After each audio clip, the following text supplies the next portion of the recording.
Hello, good morning, student.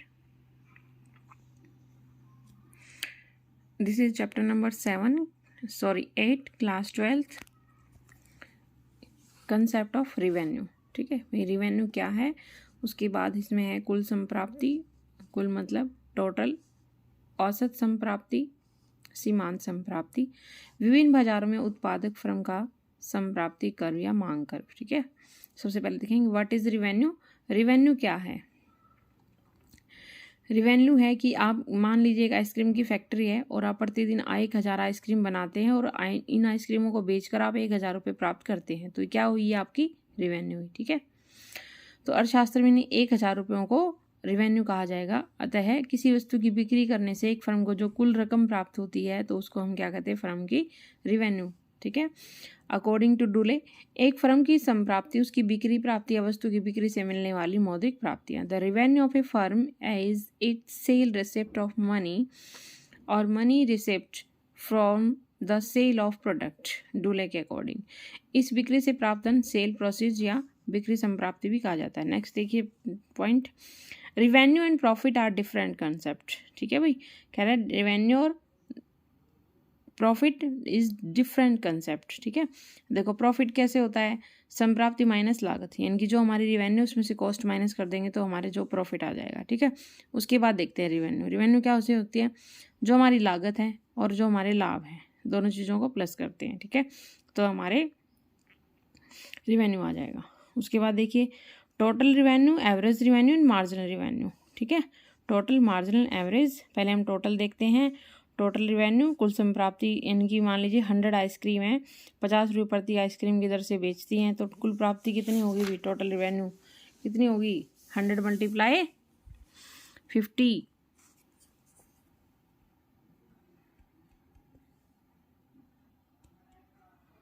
ठीक है, तो ये हमारी आ गई 5000 टोटल रिवेन्यू। कुल संप्राप्ति का उत्पादक अपने उत्पादन की बिक्री से प्राप्त कुल मौद्रिक प्राप्तियां हैं। उसके बाद देखिए TR is equal to AR multiply में Q. TR is equal to AR multiply में Q. TR total revenue, AR उत्पाद की प्रति इकाई संप्राप्ति, क्यू हमारा टोटल प्रोडक्शन है, इनकी कुल उत्पादन। उसके बाद मार्जिनल रिवेन्यू। मार्जिनल रिवेन्यू का मतलब है जब आप एक अधिक इकाई का बिक्री करते हैं तो उस अधिक इकाई से जो हमारी प्राप्ति होती है तो उसको हम क्या कहते हैं, मार्जिनल रिवेन्यू। देखो सीमांत प्राप्ति, इनकी मार्जिनल रिवेन्यू वह कीमत है जिस पर वस्तु की अंतिम इकाई बेची जाती है और सरल रूप से सीमांत प्राप्ति या कुल प्राप्ति में वह अंतर है जो उत्पादन में एक अतिरिक्त इकाई बेचकर प्राप्त करता है।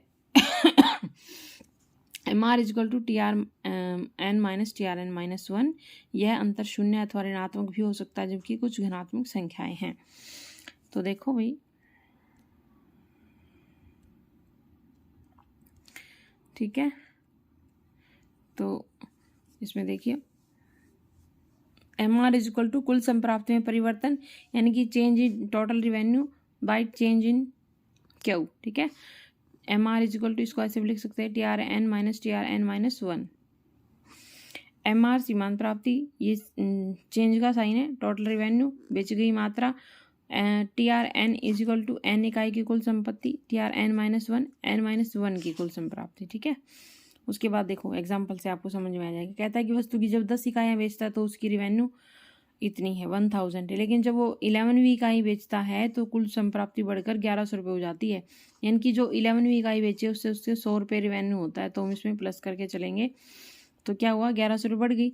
तो एक अधिक इकाई की बिक्री करने से 100 रुपये की अतिरिक्त संप्राप्ति होती है, तो इसे सीमांत प्राप्ति कहा जाएगा। मार्जिनल रिवेन्यू, यानी कि एक इकाई अधिक लगा करके जो हमारी रिवेन्यू में चेंज आया है, अतिरिक्त संप्राप्ति कितनी हुई उसकी 100, तो इसको मार्जिनल रिवेन्यू बोलेंगे। MR is equal to TRN minus 1, TRN minus 1, TR हमारा 11 माइनस TR 10, तो इसमें से माइनस कर देंगे 1000, तो हमारे पास 100 रुपीज़ क्या है, मार्जिनल रिवेन्यू है। ठीक है, देखो दिखा रखा है सॉल्व करके। उसके बाद देखिए, उसके बाद आता है हमारा, अच्छा भाई, जो हमारा TR होता है वो सम्बिनेशन ऑफ MR कहलाता है। MR 1 + 2 3 + 4 + 5 is equal to TR। TR को हम क्या बोलते हैं, सम्बिनेशन ऑफ TR, MR को sorry summation of M R क्या होता है, टी आर, टोटल रिवेन्यू। औसत संप्राप्ति, एवरेज रिवेन्यू, औसत संप्राप्ति से अभिप्राय उत्पादन की प्रति इकाई बिक्री से प्राप्त संप्राप्ति, ठीक है। जो प्रति इकाई से जो यानी कि 1 2 2 3 4 जो मतलब प्रति इकाई से जो मिलती है हमें रिवेन्यू, तो वो हमारी एवरेज रिवेन्यू कहलाती है। टी आर, इसमें देखो 1000 है, क्यू हमारे पास 100 है, तो टी आर को हम क्यू से डिवाइड कर देंगे तो हमारे पास क्या आ जाएगी, यानी कि इसमें 10 रुपीज़ प्रति इकाई उत्पादन है, एवरेज रिवेन्यू 10 आ जाएगा, ठीक है भाई। Average revenue is the per unit revenue received from the sale of commodity, it is the same price of the commodity. अब देखिए ये थोड़ा इंपॉर्टेंट है, यहाँ ध्यान से देखिएगा। A R is equal to T R upon Q, ठीक है, लेकिन टी आर को हम क्या लिख सकते हैं, पी मल्टीप्लाई क्यू, पी कीमत, क्यू बेची गई मात्रा। अब देखो A R is equal to P multi T R upon में क्यू था ना, तो टी को हम टी आर को लिखा पी मल्टीप्लाई क्यू। यहाँ देखो P multiply Q upon Q, तो क्यू से क्यू हमारा कैंसिल हो जाएगा, तो ए आर किसके बराबर होगी, पी, ठीक है। तो ए आर को हम क्या बोल सकते हैं, प्राइस लाइन। तो ए आर हमारी क्या होती है, प्राइस लाइन। ये क्वेश्चन पूछा जाता है भाई एग्जाम में, ए आर को हम क्या डिफाइन कर सकते हैं, तो प्राइस लाइन डिफाइन कर सकते हैं। ओके, नेक्स्ट देखो, टेबल करते हैं फटाफट। हाँ, फर्स्ट क्यू इकाइयाँ दी हुई हैं 5, उसके बाद हमारी पी यानी कि ए आर दी हुई है 10, कुल संप्राप्ति हमारी ए आर मल्टीप्लाई में क्यू, तो ए आर को मल्टीप्लाई करेंगे तो ये आ गया हमारा। उसके बाद एम आर देखो, एम आर कैसे निकलता है, टी आर एन -1, तो 10 में से हम माइनस करेंगे 0 क्योंकि ऊपर हमारे पास कुछ भी नहीं है। उसके बाद 20 - 10, और उसके बाद देखो 20 - 10, 30 - 20, 40 - 30, 50 - 40, इस तरह से हमारे पास मार्जिनल रिवेन्यू आ जाएगा। टी आर हमारा क्या है, A are multiply Q, 10 × 5 is equal to 50, ठीक है भाई। तो अब देखो T R is equal to समिनेशन of M are, सब मूल्यों का, एम आर के सभी मूल्यों का जोड़ है, तो 10 10 10 10 तो 50 हो गया हमारा। A R is equal to T R upon Q, तो 10 रुपये कीमत आ गई रिवेन्यू, यानी कि प्रति इकाई कीमत हमारे पास 10 रुपये आ गई। तो भी M R T R N minus T R N -1, 50 minus में 40, तो हमारे पास 10 रुपीज़ आ गया। 5 इकाइयों की कुल संप्राप्ति माइनस 4 इकाइयों की कुल संप्राप्ति, ठीक है। ये देखो ये वाला लिया है इसने, ठीक है। तो हमारे पास आ गया। ध्यान रखिएगा जब ए आर स्थिर है तो M R equal to A R होता है, ठीक है। अब देखो ये देखो थोड़ा सा, फर्म का मांग कर या कीमत रेखा या औसत संप्राप्ति कर होता है। फर्म डिमांड कर और price line is the same as A R curve, ठीक है। फर्म का मांग कर या कीमत रेखा ही उसका औसत संप्राप्ति कर होता है, क्योंकि ए आर से विप्राय है कीमत, इसलिए ए आर कर्व किसी भी फर्म के उत्पादन की कीमत तथा मांगे की मात्रा में संबंध प्रकट करता है। अभी मैंने बताया था ना पीछे कि हम ए आर को क्या बोल सकते हैं, प्राइस लाइन, ठीक है। उसके बाद देखो a few more relationship, M R किसी वस्तु के एक अधिक इकाई से बिक्री से होने वाली प्राप्ति में वृद्धि है, ठीक है। एम आर क्या है, जब हमारी किसी अतिरिक्त इकाई से जो टोटल रिवेन्यू में जो इंक्रीमेंट होता है वो हमारी एम आर है, इनकी मार्जिनल रिवेन्यू है। उसके बाद देखिए सेकंड, यदि कीमत ए आर स्थिर है तो M R is equal to A R भी स्थिर रहती है। थर्ड पॉइंट देखिए, स्थिर एम आर से अभिप्राय है कि वस्तु की अतिरिक्त इकाई बेचने से कुल संप्राप्ति में स्थिर वृद्धि होगी, ठीक है। कह रहा है कि एम आर किसी वस्तु की अतिरिक्त इकाई बेचने से जो टोटल रिवेन्यू है उसमें हमारी स्थिर वृद्धि होगी, क्योंकि कुल संप्राप्ति में स्थिर या समान दर से वृद्धि होती है। अब देखो इसमें देखियो ये दिखा रखा है इसमें, T R when price is constant, जब हमारे प्राइस कांस्टेंट है तो टी आर की हमारा देखो ऊपर की ओर जा रहा है, पॉजिटिव स्लोप में है, ठीक है। Estimation of T R through M R when price is constant, जब अब इसका हम एम आर और टी आर दोनों का वो लगाते हैं जब प्राइस कांस्टेंट है। देखो प्राइस हमारे कांस्टेंट है, M R is showed to be constant because A R price is constant, ठीक है।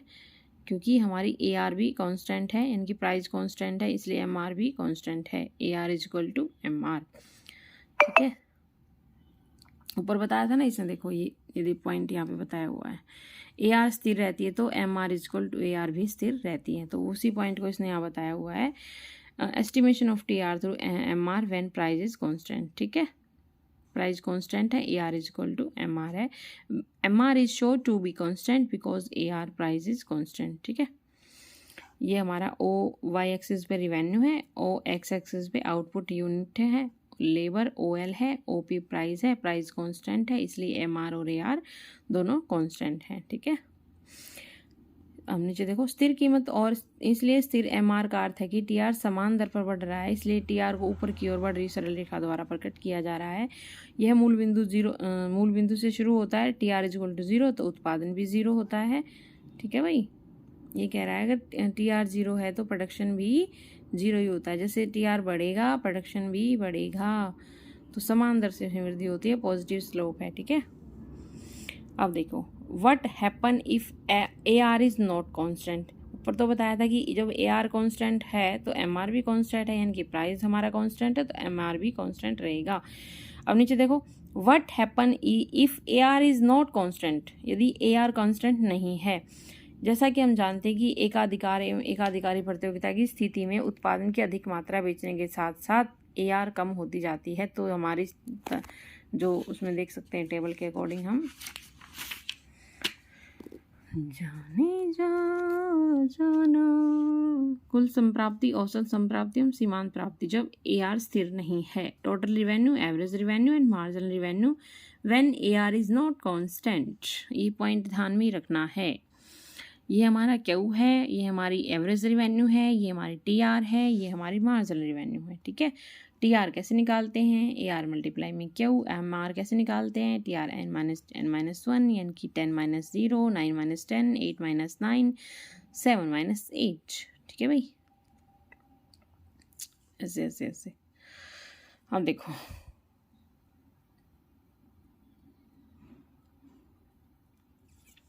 जब ए आर स्थिर नहीं तो बल्कि कम है तो एम आर भी कम होता जाता है, ठीक है।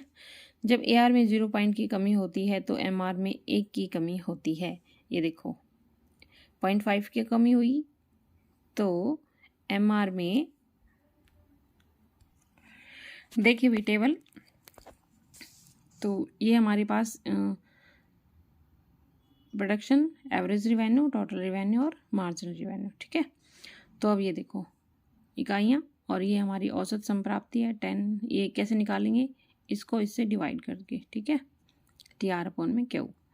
अब ये देखो टी आर कैसे निकलेगा, ए आर मल्टीप्लाई में क्यू, ए आर मल्टीप्लाई में क्यू, ये इसके साथ मल्टीप्लाई करेंगे, 9 3 27, 8 को इसके साथ 34। अब देखो एम आर कैसे निकलेगा, एम आर में हम वही करेंगे, नीचे से ऊपर मल्टीप्लाई माइनस करेंगे, ये 10 में से 0 माइनस करेंगे और 19 10 27 19 34 27, ठीक है। अब देखो इसमें हमारी ये कह रहा है कि जब ए आर स्थिर नहीं होता है तो कम होता है तो एम आर भी कम होता जाता है, ठीक है। जब ए आर कम होता है तो एम आर भी कम होता जाता है, ठीक है। तो कह रहा है कि जब ए आर में 0.5 की कमी होती है तो 10 से वो 9.5 यानी कि 0.5 की कमी होती है तो एम आर में 1 की कमी होती है, यानी कि वो 10 से 9 हो जाता है, ठीक है। 9 से 8 जैसे जैसे इसमें कमी होगी वैसे वैसे इसमें भी कमी होगी। इससे सिद्ध होता है कि जब एकाधिकार तथा एकाधिकारी प्रतियोगिता में एम आर में ए आर की तुलना में अधिक तेजी से कमी होती है, A R greater than M R, ठीक है। एम आर कम होता है तो प्रत्येक अतिरिक्त इकाई की बिक्री से टी आर में पहले से कम वृद्धि होती है, इनके अन्य शब्दों में टी आर में घटती दर पर वृद्धि होती है। कह रहा है कि अगर एम आर यानी कि मार्जिन रिवेन्यू कम होता है तो प्रत्येक अतिरिक्त इकाई की बिक्री से टी आर में पहले से कम वृद्धि होती है, ठीक है। तो अन्य शब्दों में टी आर में घटती दर से वृद्धि होती है। मार्जिनल रिवेन्यू वही होता है ना जब हम एक अतिरिक्त इकाई से जो रिवेन्यू प्राप्त करते हैं, तो ये कह रहा है कि जो टी आर में जो वृद्धि तो होती है लेकिन पहले से कम होती है, ठीक है। तो टी आर में घटती दर से वृद्धि होती है जो जब एम आर कम होता है। अब देखो जब एम आर शून्य या ऋणात्मक हो सकता है, this is very very very important point है भाई, यहाँ से एग्जाम में क्वेश्चन जरूर पूछा जाता है कि जब एम आर शून्य या ऋणात्मक हो सकता है कि नहीं हो सकता, तो हो सकता है भाई, ठीक है। मार्जिन रिवेन्यू ऋणात्मक हो सकता है। अब देखिए टेबल से देख सकते हैं हम, देखो ये रहा -10 है ना मार्जिनल रिवेन्यू, ठीक है। ऋणात्मक सीमांत एकाधिकार था। एकाधिकार उस स्थिति में होता है जब कीमत कम हो रही होती है और पूर्ण प्रतियोगिता की स्थिति में संभव नहीं होता है, क्योंकि इसमें एक फर्म के लिए कीमत स्थिर रहती है। ये कह रहा है कि मार्जिनल रेवेन्यू हमारा पूर्ण प्रतियोगिता में नहीं होता है, क्योंकि इसमें हम कीमत स्वीकारक होते हैं, कीमत निर्धारक नहीं होते हैं, तो इसमें कीमत स्थिर रहती है। ठीक है। अब ये कह रहा है कि ये मतलब ज़्यादातर एकाधिकार मोनोपोली में ज़्यादा संभव है, लेकिन मार्जिनल रेवेन्यू ऋणात्मक हो सकता है भाई। ठीक है, ये टेबल में आप देख सकते हैं, टोटल रेवेन्यू, मार्जिनल रेवेन्यू है, ये इकाइयाँ हमारी एवरेज रेवेन्यू। ठीक है, अब देखो एकाधिकार था। एकाधिकारी प्रतियोगिता में जब कीमत कम हो रही होती है तो सीमांत प्राप्ति शून्य ऋणात्मक हो सकती है। ठीक है, अब देखो जब MR 0 होता है, जब हमारा MR 0 होता है तो TR का बढ़ना बंद हो जाता है, तो MR 0 तो TR अधिकतम होता है। ये देखो मैं इस पॉइंट से बता देती हूँ आपको, जैसे समझ में नहीं आएगा। ये कह रहा है कि जब हमारा MR 0 होता है तो हमारा TR मैक्सिमम होता है। देखो ये TR हमारा मैक्सिमम है और हमारा MR जो है 0 है। उसके बाद जब TR घटती दर से बढ़ता है तो ये हमारा जो उसके बाद MR ऋणात्मक स्थिति में आ जाता है। ठीक है, ये इसने बताया हुआ है भाई। MR 0 होता है, TR का बढ़ना बंद, इसलिए MR 0 होता है तो TR अधिकतम होता है। या हम ये पॉइंट भी पूछ लेते हैं एग्जाम में। ठीक है, जब MR 0 होता है TR कितना होता है, तो कितना होता है, अपने मैक्सिमम पॉइंट पर होता है। अब देखो ये कह रहा है जब MR ऋणात्मक होता है तो TR कम होना शुरू हो जाता है। ठीक है, जब देखो इसमें MR ऋणात्मक होता है तो हमारा TR नीचे की ओर गिरना शुरू हो जाता है। फोर्थ पॉइंट देखो, जब MR कम हो रहा होता है तो प्रत्येक अतिरिक्त इकाई की बिक्री के फलस्वरूप TR में पहले से कम वृद्धि होती है, तो TR में घटती दर से वृद्धि होती है। ठीक है, वृद्धि तो होती है लेकिन घटती दर से होती है। जब हमारा MR में देखो, जब हमारा MR नीचे गिर रहा है, ठीक है, तो इसमें घटती दर से वृद्धि होती है। ओके, तो ये 4 पॉइंट थे इसके इम्पोर्टेंट, ध्यान रखना। This is very important chapter. थोड़े से क्वेश्चन वगैरह ये बता देती हूँ मैं आपको, मेन पॉइंट है इसमें। वैसे पीछे बताया भी था मैंने आपको। टोटल रिवेन्यू AR मल्टीप्लाई में क्यू और समिनेशन ऑफ MR। एवरेज रिवेन्यू क्या होता है, TR अपॉन में Q. Marginal revenue change TR and change Q. ठीक है, जब TR स्थिर दर पर बढ़ता है तो MR भी स्थिर रहता है। जब TR घटती दर पर बढ़ता है तो MR घटता है। TR अधिकतम होता है तो MR शून्य होता है, तो TR घटता है तो MR ऋणात्मक होता है। ठीक है, जब AR घट रहा है तो MR कर्व AR कर्व रेखा के नीचे होता है, जैसा कि एकाधिकारी प्रतियोगिता की स्थिति में होता है। AR स्थिर होता है तो MR is equal to AR। ठीक है, ये पॉइंट पीछे किया था हमने, जब हॉरिजॉन्टल लाइन थी वो AR is equal to MR। AR स्थिर रहता है तो MR is equal to AR होता है। पूर्ण प्रतियोगिता की स्थिति में होते दोनों ही एक्स के स्थिर यानी कि हॉरिजॉन्टल रेखा के समानांतर होती है। ये पॉइंट बता रहा है, आपको भूल गए हो तो देखो ये वाला। ठीक है ना, जब प्राइस स्थिर होता है तो MR is equal to AR बराबर होती है। ठीक है, okay, thank you dear student. Please channel को लाइक एंड शेयर कीजिएगा। फुल इकोनॉमिक्स PhD पढ़ने के लिए आप मेरे चैनल को सब्सक्राइब शेयर ज़रूर कीजिएगा। मैं आपको पूरा सिलेबस करवा रही हूँ, 11th 12th फिर BA का भी करवाऊँगी। ठीक है भाई, तो सपोर्ट कीजिएगा, वीडियो को शेयर एंड लाइक सब्सक्राइब ज़रूर कीजिएगा। Thank you dear student.